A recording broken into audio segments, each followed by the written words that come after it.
ابراہیم بن سعد نے بیان کیا، ان سے ابن شہاب نے، ان سے ابو سلمہ اور عبد الرحمن اعرج نے، اور ان سے ابو ہریرہ رضی اللہ عنہ نے بیان کیا کہ دو شخصوں نے، جن میں ایک مسلمان تھا اور دوسرا یہودی، ایک دوسرے کو برا بھلا کہا۔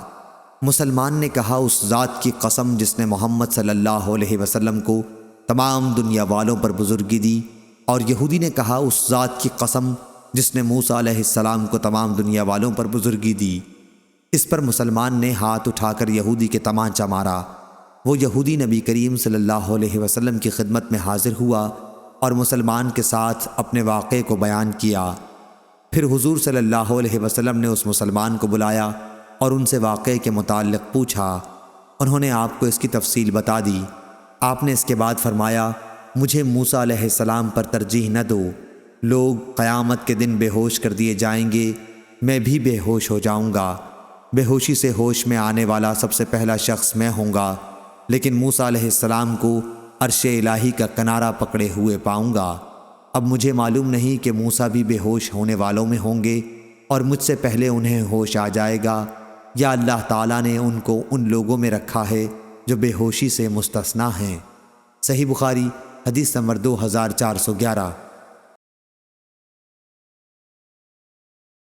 عمرو بن یحییٰ نے بیان کیا، ان سے ان کے باپ یحییٰ بن عمارہ نے، اور ان سے ابو سعید خدری رضی اللہ عنہ نے بیان کیا کہ رسول اللہ صلی اللہ علیہ وسلم تشریف فرما تھے کہ ایک یہودی آیا اور کہا، اے ابو القاسم، آپ کے اصحاب رضی اللہ عنہم میں سے ایک نے مجھے تمانچہ مارا ہے۔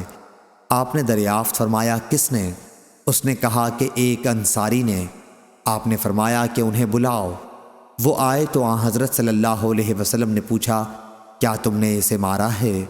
انہوں نے کہا کہ میں نے اسے بازار میں یہ قسم کھاتے سنا، اس ذات کی قسم جس نے موسیٰ علیہ السلام کو تمام انسانوں پر بزرگی دی۔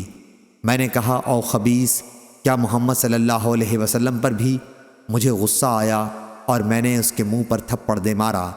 اس پر نبی کریم صلی اللہ علیہ وسلم نے فرمایا، دیکھو، انبیاء میں باہم ایک دوسرے پر اس طرح بزرگی نہ دیا کرو۔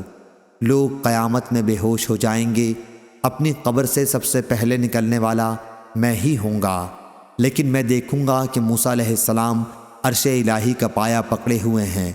اب مجھے معلوم نہیں کہ موسیٰ علیہ السلام بھی بے ہوش ہوں گے اور مجھ سے پہلے ہوش میں آ جائیں گے، یا انہیں پہلی بے ہوشی جو طور پر ہو چکی ہے وہی کافی ہوگی۔ صحیح بخاری حدیث نمبر 2412۔